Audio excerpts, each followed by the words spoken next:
राकेश भैया, मुझे कुछ ठीक नहीं लग रहा।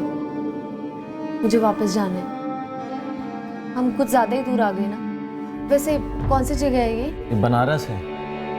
तुम ठीक कह रही हो, थोड़ा दूर तो आ गए हैं, लेकिन अब इतनी रात में बस वस तो मिलेगा नहीं। तो काम करते हैं, कल सवेरे होते ही लौट जाते हैं। कल सुबह होते ही मैं चेतन को फोन करूंगी। हाँ, समझाऊंगी उसे सुधरना होगा, बदलना होगा उसे। भैया, चेतन दिल का बुरा नहीं है, वो बहुत अच्छा है। मैं बहुत प्यार करती हूँ उसे। हाँ हाँ, अब ये सब जो कर रहे हैं उसको सुधारने के लिए तो कर रहे हैं, और क्या। मुझे भनक तक नहीं थी कि आगे क्या होने वाला है। मुझे लगा ही नहीं कि पानी में कुछ मिलाया गया था। पीते ही मुझे नींद सी आने लगी, चक्कर से आने लगे। भैया, मेरा सर घूम रहा है। अरे वो तुम बहुत थक गई हो ना, इसलिए तुम्हारा सर घूम रहा है। सो जाओ, ठीक हो जाएगा।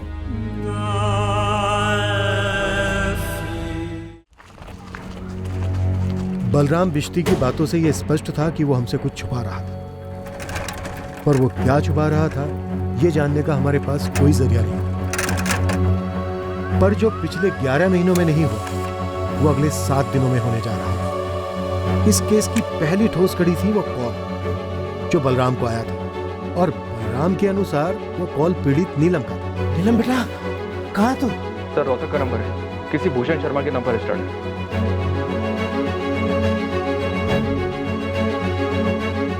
मतलब 18 मार्च की रात को वाकई में कॉल आया था बलराम का? सर, अगर नीलम ने बात की थी तो वो इस भूषण शर्मा से कनेक्टेड है। तुम रोहतक के लिए निकलो और इस भूषण शर्मा के कॉल रिकॉर्ड्स के सारे कॉल स्कैन करो, देखो इलाहाबाद से क्या कनेक्शन निकलता है।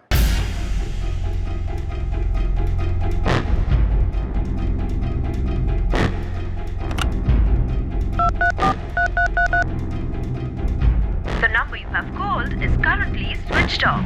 सर, 23 मार्च को बलराम को जिस अननोन नंबर से कॉल आया था, ये वाला, फिलहाल ये नंबर स्विच ऑफ आ रहा है। मैंने अर्जेंट बेसिस पे इस नंबर की सारी डिटेल मंगवाई है। फिलहाल फोन कंपनी से इतना पता चल पाया है कि ये नंबर इलाहाबाद का है। बाकी की डिटेल्स भी जल्दी आ जाएंगी। और 24 मार्च को बलराम राजेंद्र को लेकर इलाहाबाद के लिए निकलता है, इसी कॉल की वजह से।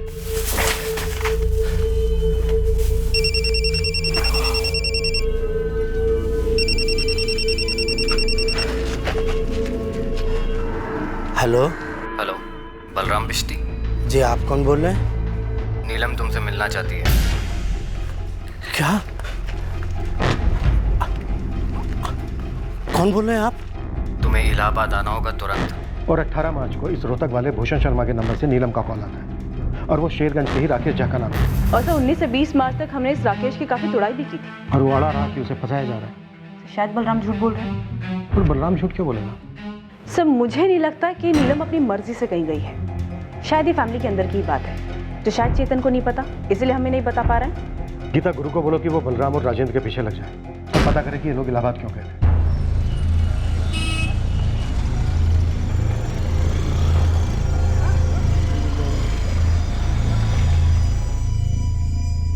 मैं इस भूषण शर्मा को नहीं जानता। मेरे पहले कभी किराए पे रहा होगा। ओम प्रकाश जी से पूछिए। मकान मालिक जी, वो सामने वाले घर में ही रहते हैं।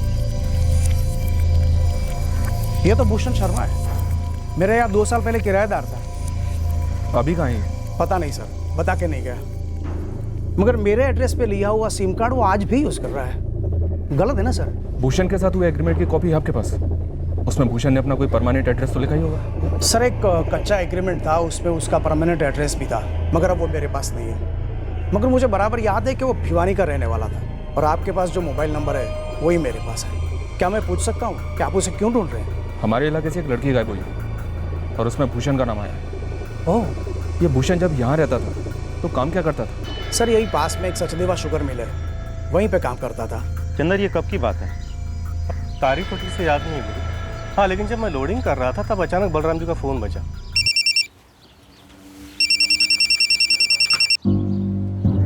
और फोन पर बात करने के बाद पता नहीं क्यों उनके चेहरे का रंग उड़ गया। क्या हुआ बलराम जी? कुछ नहीं। फिर चेहरे का रंग क्यों उड़ा हुआ? कोई परेशानी है? कुछ नहीं। फिर 2 दिन की छुट्टी ली और जब छुट्टी से लौटे तो वहीं चेहरे का रंग उड़ा हुआ। तुम्हें क्या लगता है कि बलराम का ही हाथ है उसके बेटी के गायब होने में? ये मैं कैसे बता सकता हूँ? अरे भाई, बात होती होगी ना आपस में। वैसे भी 11 महीने हो गए। हाँ वो तो है। वैसे गुरु एक बात बताऊं, बलराम जी अपनी बेटी से बहुत प्यार करते थे। जितना प्यार वो अपने बेटे चेतन से करते थे उतना ही बड़ी बेटी नीलम से। वो बेचारी कैसे गायब हुई, किसने अगवा किया, उसके साथ क्या हुआ, अब ये मैं कैसे बता सकता। फोटो दिखाने की जरूरत नहीं है साहब। भूषण और मैं एक साथ ही काम करते थे यहाँ। हम दोनों फोरमैन की ड्यूटी करते थे शिफ्ट से। इस वक्त भूषण कहाँ है? भिवानी में? भिवानी में? ना मतलब हो सकता है कि उसके माँ बाप वगैरह वहाँ हो, लेकिन भूषण तो अभी पंचकुला में है। वहाँ का नंबर, एड्रेस? 1 महीने पहले मेरी बात हुई थी उससे, तब उसने कहा था कि वो किसी फैक्ट्री में फोरमैनगिरी कर रहा है। फैक्ट्री का नाम? वो तो मैंने नहीं पूछा साहब, लेकिन हुआ क्या है? हमारे इलाके की गायब हुई एक लड़की ने भूषण के फ़ोन से अपने बाप को फ़ोन किया था, तभी से भूषण का नंबर भी ऑफ है। भूषण तो कभी अपना फ़ोन ऑफ नहीं रखता, और ये लड़की वड़की कुछ समझ नहीं आ रहा।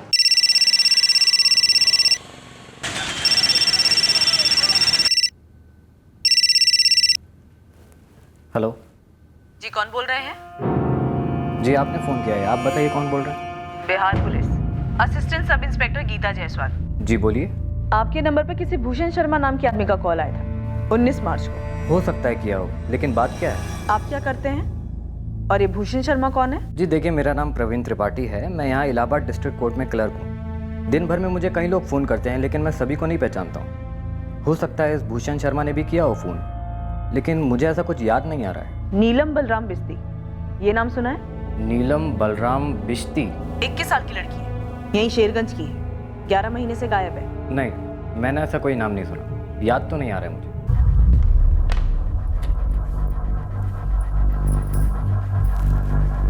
शेरगंज पुलिस का फ़ोन था। तो बलराम हमसे जो वादा करके गया उसे तोड़ रहा है। सर 23 मार्च को जो बलराम को फ़ोन आया था इलाहाबाद वाला, वो किसी फर्जी नाम और एड्रेस पे लिया हुआ है। लेकिन सर देखने वाली बात यह है कि भूषण शर्मा के फ़ोन से नीलम फ़ोन करती है अपने पिता बलराम को। वही भूषण शर्मा इस कोर्ट क्लर्क प्रवीण त्रिपाठी को फ़ोन करता है इलाहाबाद में, और सर उसी के बाद बलराम इलाहाबाद जाता है।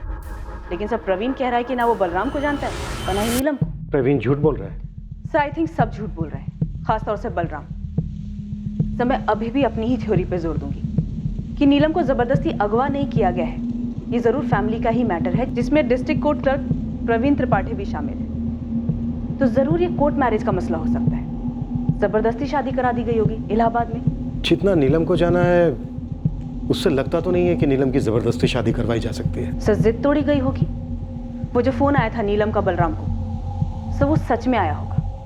नीलम मदद मांग रही होगी कि उसके बाबा आकर उसे छुड़ाएं इस ज़बरदस्ती की गई शादी से, और बलराम वो हमें यहाँ गोल गोल घुमा रहे हैं। इस बलराम से दोबारा बात करनी होगी, और इस बार हमारी अपनी भाषा में।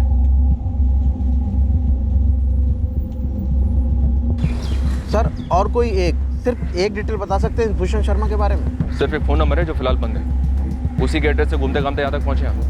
फैक्ट्री में फोरमैन का काम करता है ये। साहब ये इंडस्ट्रियल एरिया है, हर जगह फैक्ट्री है। हर फैक्ट्री खंगाल गोविंद, ये पक्का है कि कोई एक फैक्ट्री है जहाँ ये काम करता है या काम करता था? मैं एक टीम बनाकर फैला देता हूँ लड़कों को, निकलेगा कुछ ना कुछ ज़रूर निकलेगा। बाबा हम मानते कि हमने दीदी के डिब्बे से 200 रुपये चुराए थे, और वो चोरी ही थी। हम ये भी मानते कि हमने उससे बड़ी गलती दीदी पर हाथ उठा के की, लेकिन बाबा हम ये नहीं मानते कि इस वजह से दीदी घर छोड़कर गई है। दीदी कहाँ पे? आपने दीदी को कहाँ पर छुपा के रखा है?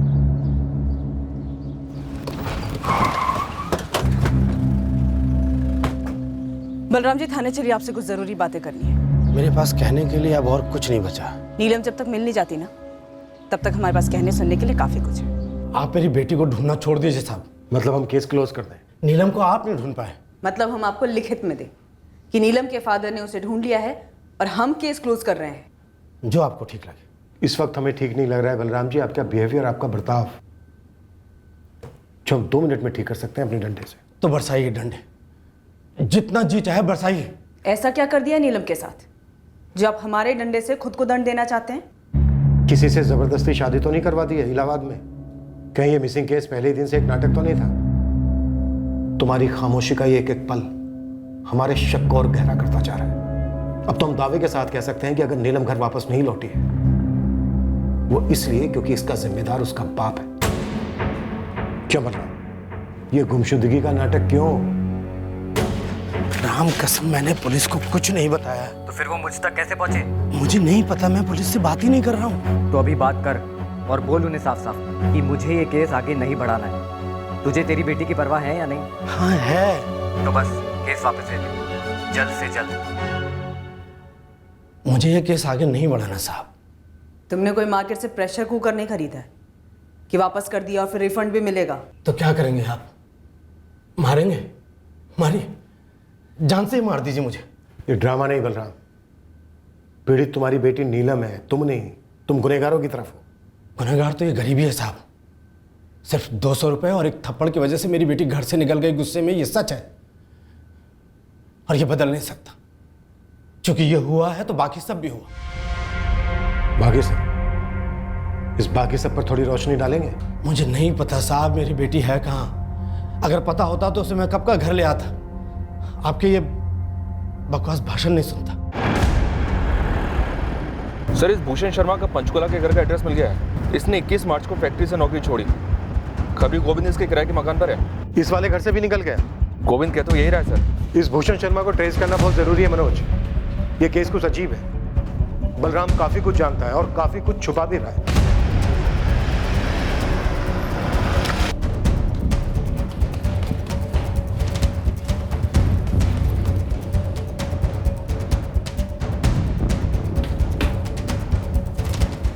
सर, ये इस फ्लैट में भूषण शर्मा किराए पर रह रहा था। अभी कहाँ है ये? साहब, पड़ोसियों का कहना है कि 22 मार्च को यहाँ से निकल गया था। लेकिन हमें पता चला 25 को, जब मकान मालिक नए किराएदार को साथ लाए। साहब, इन दोनों का कहना है कि भूषण के साथ शायद कोई एक लड़की रह रही थी यहाँ। ये ठीक है। मैंने कभी शक्ल नहीं देखी सर, लेकिन घर के अंदर से बर्तन की, कपड़े धोने की आवाजें सुनाई देती और अक्सर बाहर ताला लगा होता। जी सर, ये सच है। आवाजें मैंने भी सुनी।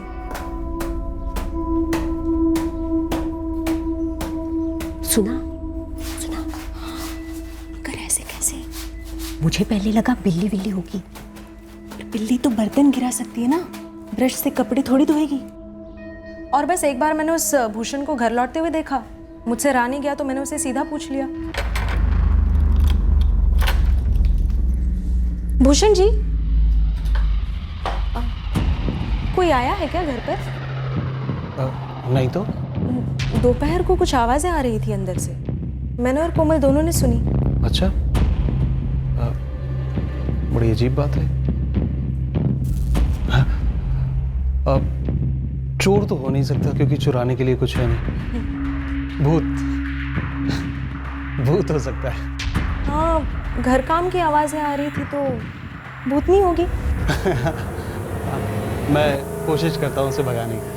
और उस दिन के बाद आवाजें आनी बंद हो गई। ये भूषण शर्मा इस वक्त कहाँ मिलेगा?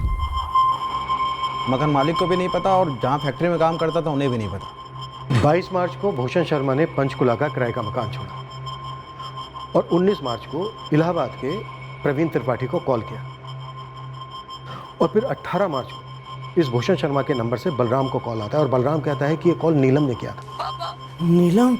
और फिर 24 और 25 तारीख को बलराम और राजेंद्र इलाहाबाद के लिए निकलते हैं।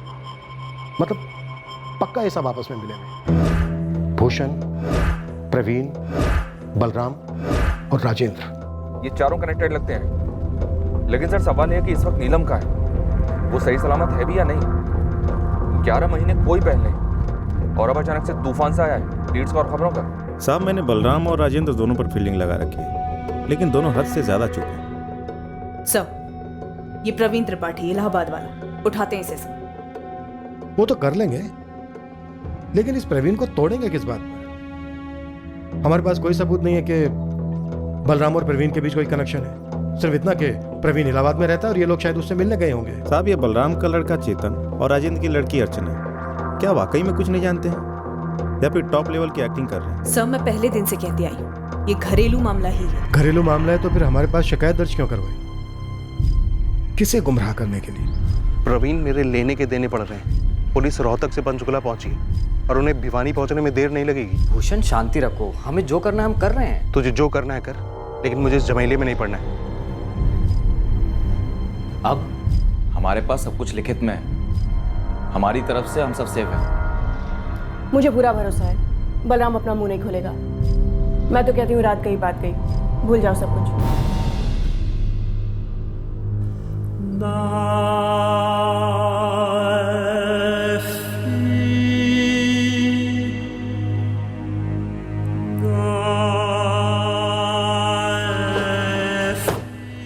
हम भूषण शर्मा तक पहुंचने में कोई कसर नहीं छोड़ रहे थे। ये आदमी हमारी एकमात्र लीड था जिसके जरिए हम जान पाते कि नीलम रिश्ती कहाँ थी और वो जहां भी थी वहां क्यों थी।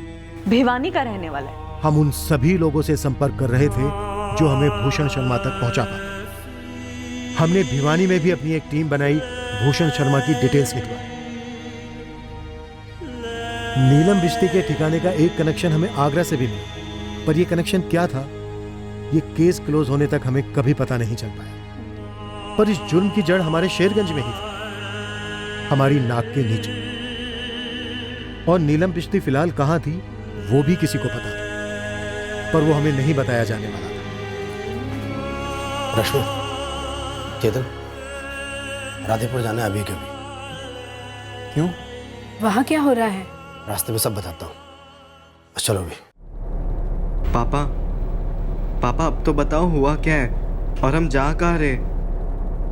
अभी के लिए ये बात कम से कम हम तीनों के बीच रहनी चाहिए। पहले बताएं कि बात क्या है। नीलम लौट आई है।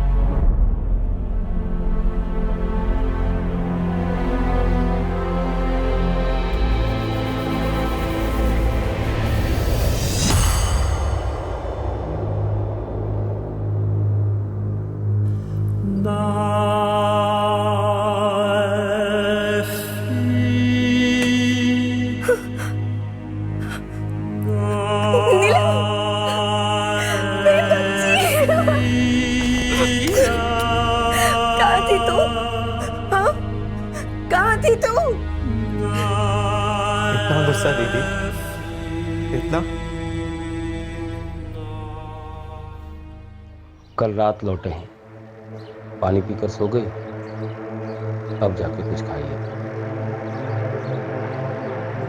उसे कुछ दिन यहीं रखो राजेंद्र, उसे ठीक होने में समय लगेगा। बाबा, मौसा जी, नीलम दीदी पूरी तरह से बदल गई है, कुछ बोल भी नहीं रही है और इतनी कमजोर क्यों हो गई है दीदी? हमें भी उसने कुछ नहीं बताया। दीदी थी कहाँ पे? पूरे 11 महीने बाद लौटी है, कैसे बाबा?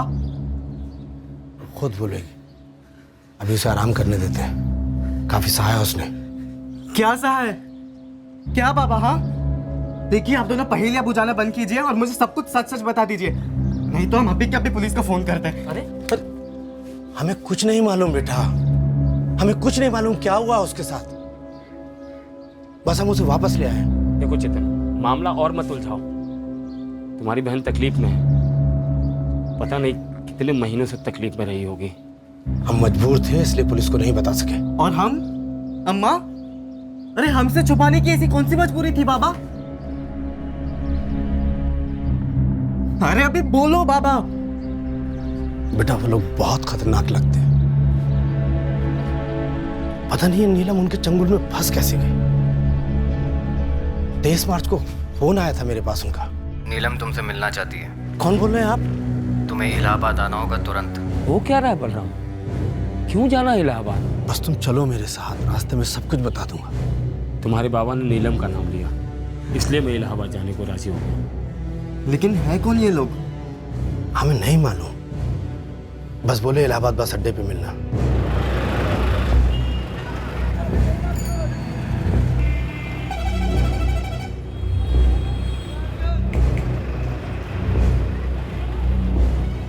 पता नहीं उस आदमी ने हमें कैसे पहचान लिया, उसे हमारे नाम मालूम थे, वो हमें साथ ले गया।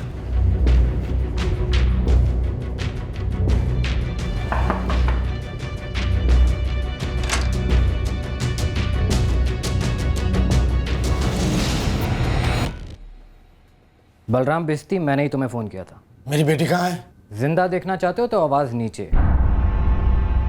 हम लोगों से क्या दुश्मनी है आपकी, हम लोग तो गरीब लोग हैं। नीलम को देखना है या नहीं? हाँ देखना है। तो कंप्लेन वापस लेनी होगी। समझो वापस ले ली। मुकर गए तो? अगर हमारी लड़की मिल जाए तो हम क्यों मुकरेंगे जी? कुछ शर्तें हैं हमारी। कैसी शर्तें? हमारी गलती क्या है? हम, मेरी लड़की की गलती क्या है? फिर शुरू हो गया रोना धोना? नहीं नहीं, आप अपनी शर्त बताइए।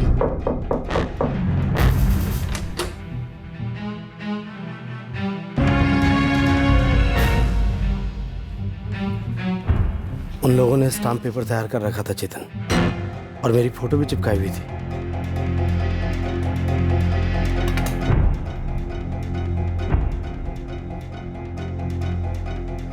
ये क्या है?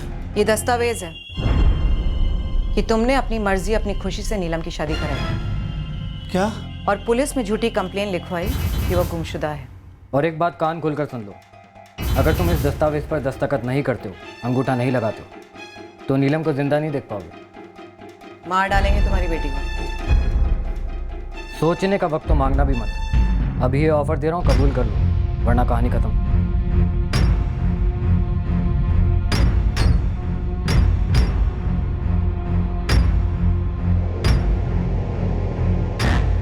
ये लोग, अब मेरी बेटी मुझे दे दो। लड़की 2 अप्रैल को मिलेगी, जब हम सब संतुष्ट हो जाएंगे कि तुमने कंप्लेंट वापस ले ली। अब जुबान देते हैं, पुलिस के पास नहीं जाएंगे, बेटी लौटा दो। बोला ना 2 अप्रैल को। चलो अब निकलो अपने घरों को। मुंह खोला तो हम नीलम को खोल देंगे। और एक और बात, नीलम के मिलने के बाद भी अगर पुलिस के पास जाने का सोचा भी ना, तो ये दस्तावेज हम कोर्ट में पेश कर देंगे और तुम्हारी ऐसी बैंड बजेगी ना कि 7 जन्मों तक याद रखो। पुलिस को गुमराह करना एक संगीन जुर्म है। हम पुलिस के पास कभी नहीं जाएंगे, बस बेटी हमारी सही सलामत लौटाए। अब उसकी सलामती तुम्हारे हाथों में है बलराम बिश्ती। चलो अब दफा हो जाओ यहाँ से, इससे पहले कि हमारा इरादा बदल जाए। कल रात हम गया स्टेशन गए थे, वहाँ उनमें से एक आदमी नीलम को छोड़ने आया। हम नीलम को लेकर घर आ गए।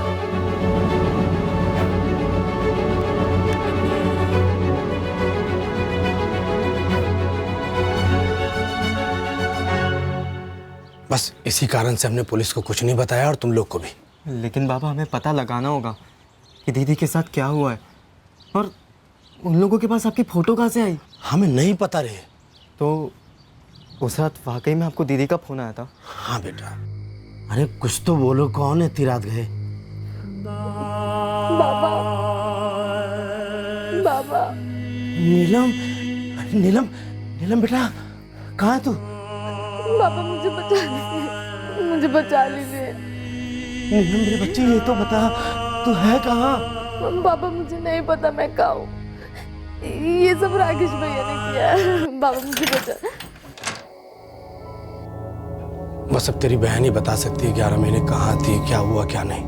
देखो बेटा, वो गहरे सदमे में है, एक बार ठीक हो जाए जरूर बताएगी हम सबको। नहीं बाबा, हमें अभी के अभी पुलिस के पास चलना चाहिए। मौसा जी, इन लोगों को सजा होनी चाहिए। तुम मूर्खों वाली बात मत करो चेतन, सजा तुम्हारे बाबा को भी होगी। अंगूठा लगाया कोर्ट के कागज पर। देखो बेटा, पुलिस अगर उन्हें पकड़ भी लेना तो मरेंगे हम। ठंडे दिमाग से काम लो चेतन, तुम्हारी बहन लौट आई है पूरे 11 महीने बाद। हम तो मान ही बैठे थे कि दोबारा कभी चेहरा ही नहीं देख पाएंगे। देखो बेटा, बस उसकी देखभाल करनी है, ठीक करना है उसे।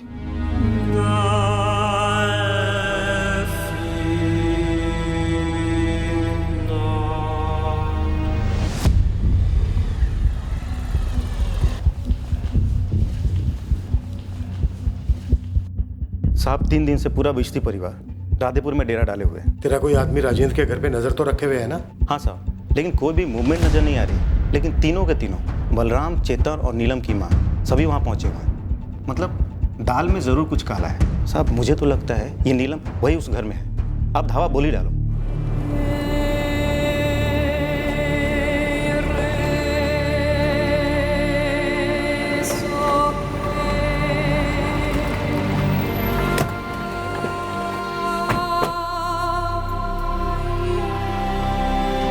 राजेंद्र जी, बलराम जी हैं घर पर?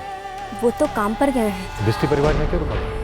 जी बात क्या है? नीलम के बारे में नहीं पूछेंगे आप लोग चाहते क्या है?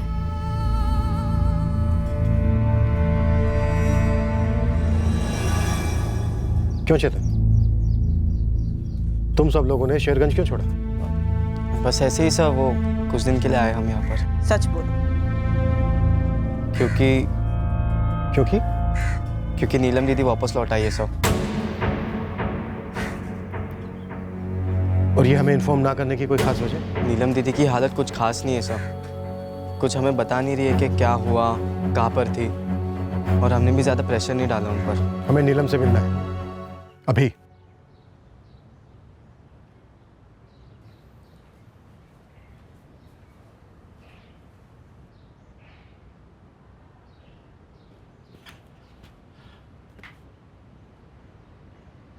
हमारी बच्ची वापस आ गई है, देख सकते हैं आप लोग।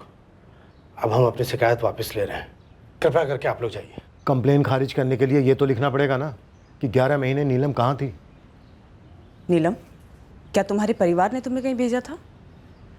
11 महीने कहाँ थी तुम? ऐसा कुछ भी नहीं है। बाबा थोड़े डरे हुए थे, इसलिए बाबा ने कुछ बताया नहीं, और अभी भी डरे हुए। क्या बोल रहा है आपका बेटा? चेतन, तुम अब कुछ नहीं बोलोगे? साहब, हमें भी अब कुछ नहीं बोलना। देखिए, आप डरिए मत, हम आपकी मदद के लिए हैं। नहीं चाहिए हमें आपकी मदद। सर हम बताते। चेतन, सर उन्होंने बाबा से स्टैम्प पेपर पर अंगूठा लगवाया और बाबा को ये बोलकर डरा दिया है कि अगर कुछ भी होगा आगे जाके तो उसके लिए बाबा फंसेंगे, और वो लोग नहीं, मेरी बहन। इसके साथ तो बहुत कुछ गलत हुआ है सर, कुछ बोल भी नहीं पा रही है वो।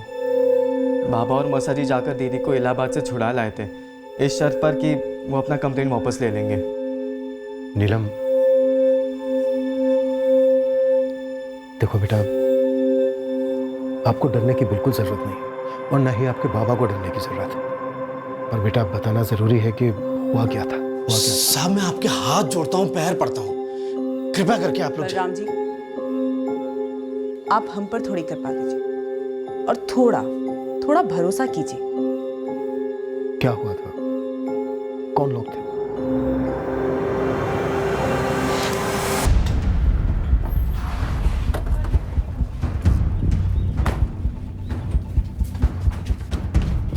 चल राकेश, नाटक खत्म तेरा। अब कौन सा नया झूठा इल्जाम लगाने आया है सर? बच्चे को रिश्तेदार के पास छोड़िए और तुम इसके साथ जाओ, फिर इसको भी घसीटते हुए लाना। अरे हुआ क्या है? सर बताइए तो सही, हुआ क्या है? अरे सर, कैसे मेरे पति में हाथ उठा रहा? सर अभी तो सिर्फ हाथ उठाए, अभी तो तुम्हारे पति का ऐसा हश्र करेंगे कि तुम पहचान नहीं पाओगी। मेरे गुस्से का फायदा उठाया राकेश ने। कहाँ लेकर गया तुम्हें राकेश? पता नहीं चला, पहले उसकी गाड़ी में, फिर बस में।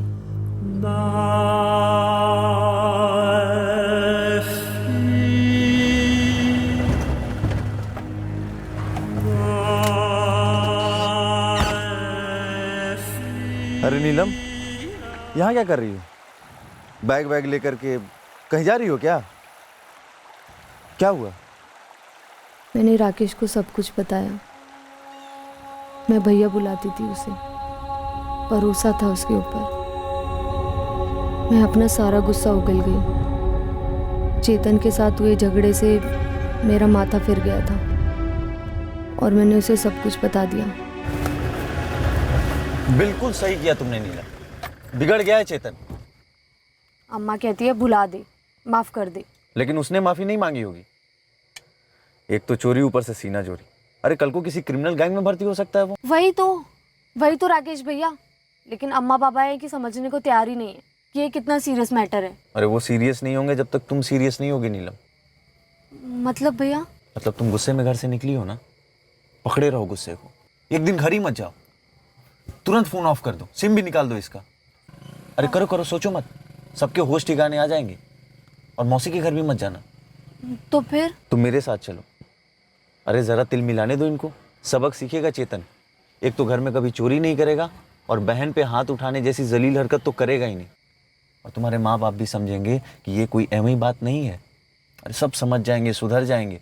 लेकिन अगर तुम चुपचाप घर वापस चली गई तो सब समझेंगे तुम नौटंकी कर रही हो।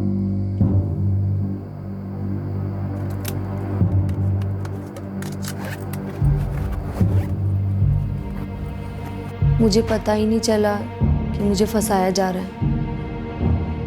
कभी सोचा ही नहीं था कि राकेश भैया भेड़िया निकलेगा। मैं राकेश भैया के साथ चली गई। मुझे उसके इरादों के बारे में कुछ नहीं पता था। अरे इधर इधर आ। नीलम, ये हमारा दोस्त है प्रवीण। आज रात हम यहीं रुकेंगे, कल सुबह होते निकल जाएंगे। जी नमस्ते। नमस्ते भैया। राकेश भैया, मुझे लगता है कि मुझे अम्मा पापा को फ़ोन कर देना चाहिए। वो परेशान हो रहे होंगे कि मैं मौसी के घर भी नहीं पहुंची। अरे यही तो हमारा प्लान था ना नीलम। तुमने अगर फ़ोन कर दिया तो सारे प्लान पे पानी फिर जाएगा। चेतन हंस देगा तुम पे और फिर से हाथ उठाएगा। इस बार 200 की जगह 2000 चुराएगा। समझ लो। ठीक, आज रात यहीं काट लीजिए, कल सुबह चाय नाश्ता करके लौट जाइएगा। हाँ, कल सुबह लौट जाएंगे। चलो चलो, दरवाज़ा खोलो। आ जाओ, आओ।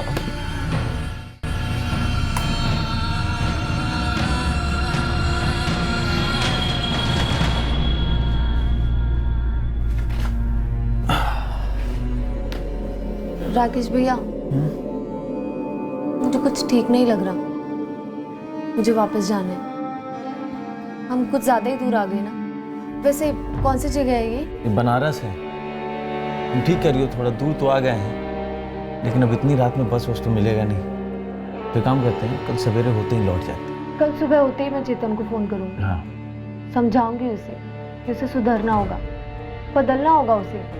भैया, चेतन दिल का बुरा नहीं है, वो बहुत अच्छा है। मैं बहुत प्यार करती हूँ उसे। हाँ हाँ, अब ये सब जो कर रहे हैं उसको सुधारने के लिए तो कर रहे हैं, और क्या। मुझे भनक तक नहीं थी कि आगे क्या होने वाला है। मुझे लगा ही नहीं कि पानी में कुछ मिलाया गया था। पीते ही मुझे नींद सी आने लगी, चक्कर से आने लगे। भैया, मेरा सर घूम रहा है। अरे वो तुम बहुत थक गई हो ना, इसलिए तुम्हारा सर घूम रहा है। सो जाओ, ठीक हो जाएगा।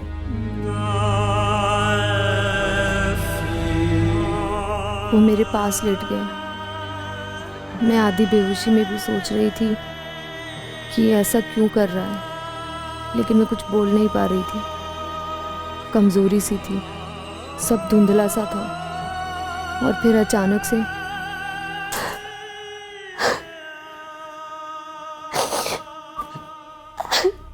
ये क्या किया तूने राकेश?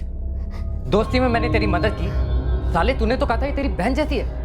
मैंने कितनी बार मना किया, तब बोला भी नहीं, लेकिन इसने मेरी सुनी तक नहीं। छी राकेश, घिन आ रही है मुझे तुझसे। नीलम, अभी के भी अपना बैग उठाओ, मैं तुम्हें तुम्हारे घर तक छोड़ कर आऊंगा। नीलम, मेरी बात सुन। भैया, इसको बोल दो मेरे पास ना आए, मुझसे दूर रहो। इतनी शॉक में थी, इतनी टूटी हुई थी कि मुझसे हिम्मत ही नहीं हुई बाबा या चेतन को फ़ोन करने की। कैसे बताती उन्हें कि मेरे साथ क्या हुआ। मैं फ़ोन करना चाहती तो भी नहीं कर पाती सर। मुझे अचानक से भनक लगी कि राकेश ने मेरा फ़ोन रख लिया था। ये प्रवीण, ये तुम्हें इलाहाबाद ले गया? मुझे मालूम नहीं था सर, वो मुझे कहाँ लेके जा रहे थे। प्रवीण भैया पर भरोसा किया था, लेकिन वो भी राकेश जैसा निकला। दोनों की मिलीभगत थी सर। प्रवीण ने मुझे कोल्ड ड्रिंक पिलाया और मैं फिर से बेहोश हो गई। और जब उठी तो मैं प्रवीण के घर पर थी।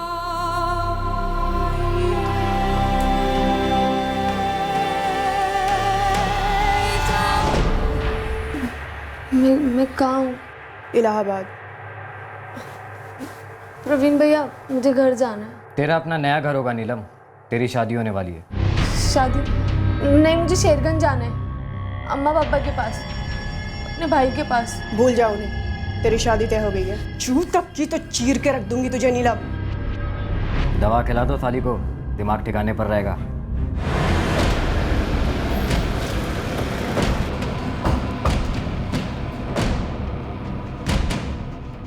और अनंत का केस।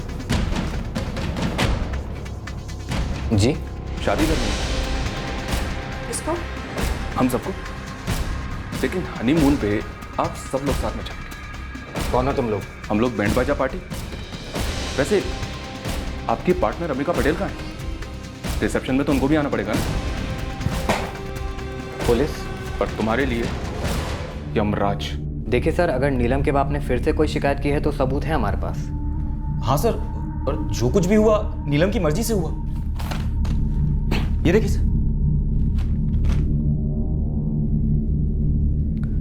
जिस दिन पकाने में पानी बंद हो जाए ना, इस कागज का इस्तेमाल कर लेना, समझा?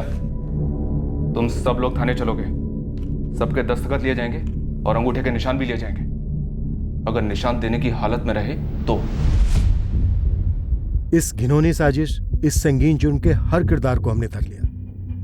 प्रवीण त्रिपाठी, उसकी पत्नी नीता त्रिपाठी, पार्टनर सुधांशु सिंह और एजेंट अंबिका पटेल।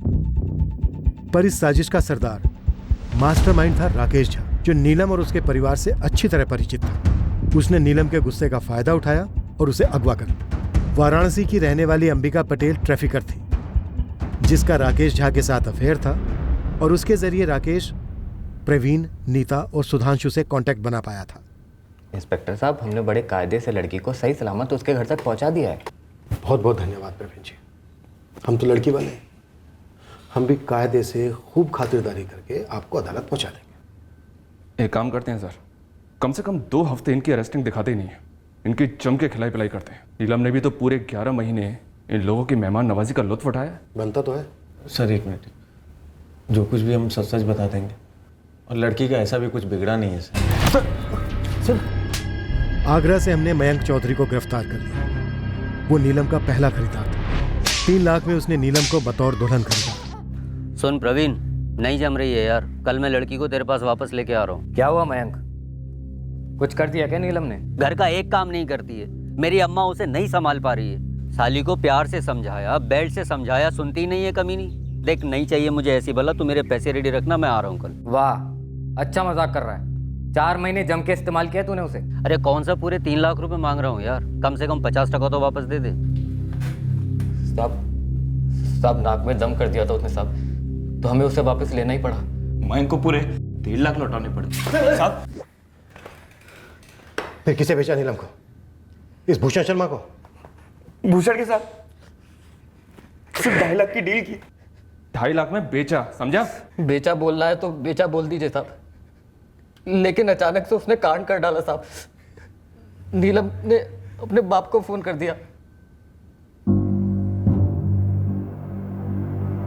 कह रही मेरे फोन से अपने बाप को फोन कर दिया। क्या? मैंने बोला था तुझे दवाई टाइम टू टाइम दे, थप्पड़ टाइम टू टाइम लगा, और फोन दूर रख उससे हर टाइम। अरे यार, सब कुछ वैसे हो रहा है, बस कल रात में अपना फोन लॉक करना भूल गया। सुन भाई, इसे वापस ले जा, मुझे इस मुसीबत में नहीं फंसना है। इंसान है, कोई चीज नहीं है कि दुकान पे जाके वापस लौटा दूं इसे।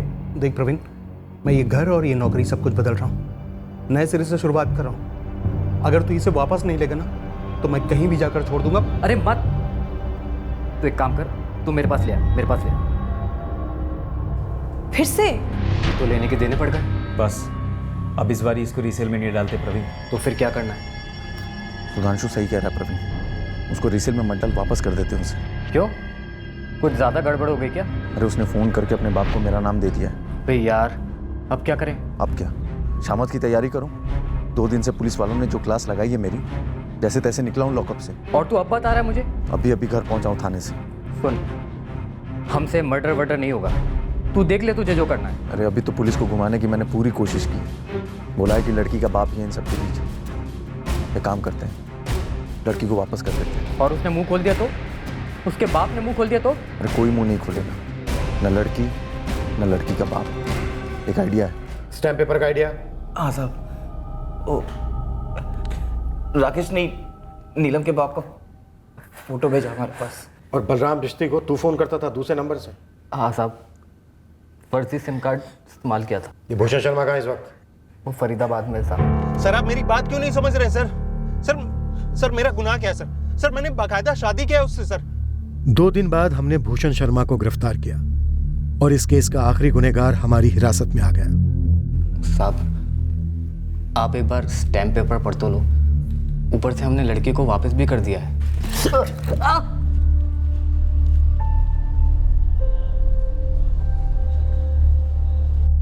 साहब मैं पटना में जॉब करता हूँ। वो सब तो ठीक है, पर अब क्यों आया है? लक्ष्मण केवट का फोन आया था, जिसने कॉलेज में मेरी जगह ले ली है।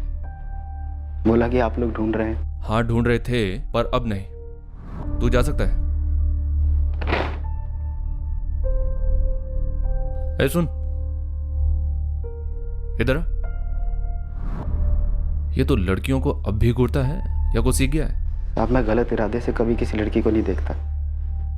ये आंखों की कमजोरी कह लीजिए या दिमाग की कमजोरी, और मैं कसम खा के कहता हूँ कि मैंने नीलम मैडम को गलत नज़र से नहीं देखा। बेकार में नौकरी गई, बदनामी हुई वो अलग से। आगे से ध्यान रखना। अभी जा। राकेश झा की इस हरकत से बिश्ती परिवार को बुरी तरह झटका लगा। राकेश पर उन सबका पूरा भरोसा था। नीलम का परिवार पूरी तरह उसके साथ है और उसे हर किस्म का सहारा दे रहा है ताकि वो इस हादसे को भुलाकर फिर से सामान्य जिंदगी बसर कर सके। नीलम ने फिर से अपनी नौकरी ज्वाइन कर ली है, इस दृढ़ इरादे से कि वह पीछे मुड़कर नहीं, सिर्फ आगे देखे।